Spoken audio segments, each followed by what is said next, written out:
What on earth are our Catholic bishops thinking, telling the faithful now to say yes to the voice with a title that's all hippie, listen, learn, love, as if Aborigines right now are ignored and hated? But worse is the foolishness, like this from Archbishop Timothy Costello, launching this propaganda. The injustice of the policy of removing children from their families continues today and is one of many injustices that Aboriginal and Torres Strait Islander people want to be addressed. That is lethally dangerous nonsense. Are these bishops really saying that if we vote for a voice, Aboriginal children will no longer be removed from parents who are beating them or not feeding them or leaving them in neglect? If that's what the voice means, you must vote no.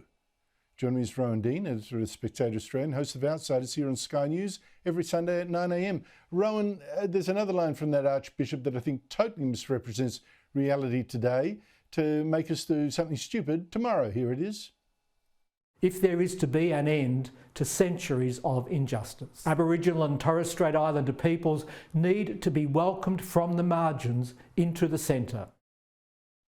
Rowan, is he serious that we keep Aborigines in the margins? Yeah, this is just disgraceful, this character. If this is the Catholic Church in Australia, it is sunk to depths from which I think it will really struggle to recover.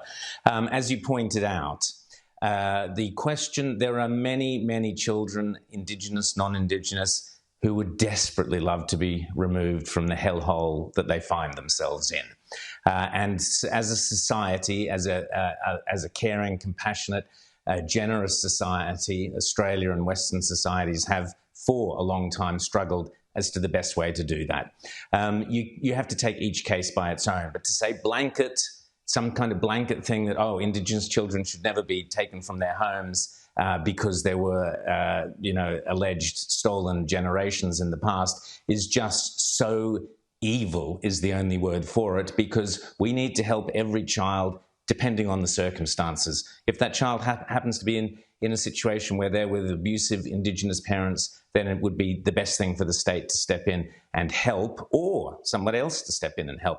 But leaving them in that situation is unacceptable. Now, what this guy is saying, Andrew, he mentions centuries. Well, we've got centuries of the separation of the church and the state, and the idea that you keep politics out of religion and keep religion out of politics is one of the key reasons that Western societies have had civilized, peaceful existences. If you start, the guy obviously needs to go back to theology school, because one of the key things of the Catholic Church, I'm not a Catholic, but I know that the sin is forgiven between the individual and God. You don't have politics stepping in to take the sins of the forefathers and somehow set up a constitutional body with a bureaucracy in Canberra to somehow mitigate the sins of the past in order to find some atonement for the people of the present. It's complete theological garbage.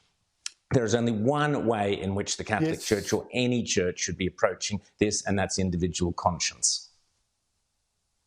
I totally agree with you. I've got to say, of course, that many Aboriginal children, I'd say the vast majority, are looked after beautifully by their parents. But there's no doubt that more children in Aboriginal communities, some of them need removal than is the average for other non-Aboriginal children. And you can't turn away from that fact or try to say, well, we'll stop doing any saving of children. Now, I have to say, Rowan, one of the most amazing things about this referendum is how the Australian Electoral Commission could so muck up the ballot paper. It's going to look like this, telling you to write yes or write no in that box. And there's now controversy because the Commission says it will still count a tick as a yes, but it won't count a cross as a no, which seems unfair. Why didn't it just stick to the ballot paper it had in 1916 in that referendum more than a century ago? Just put a cross next to the yes or next to the no. A tick would even do. No possibility of confusion. How could it get more stupid with 100 years of passing time? Well, the reality is, Andrew, that people who are sceptical of this entire voice enterprise believe that the fix is in, believe that the Albanese government is going to pull every trick in the book in order to try and get this thing over the line. And I'm afraid the skeptic in me says that the AEC are heavily compromised in this, and they owe it to the people of Australia to step away from being compromised and say, okay, there is confusion here. We will clear it up. We'll have a new ballot, which, like that 1916 one, just says yes or no. You tick a box and you tick or cross in either of the boxes. as has been the practice for many elections beforehand. Evidence, Rowan, that with time some people get more stupid, not less.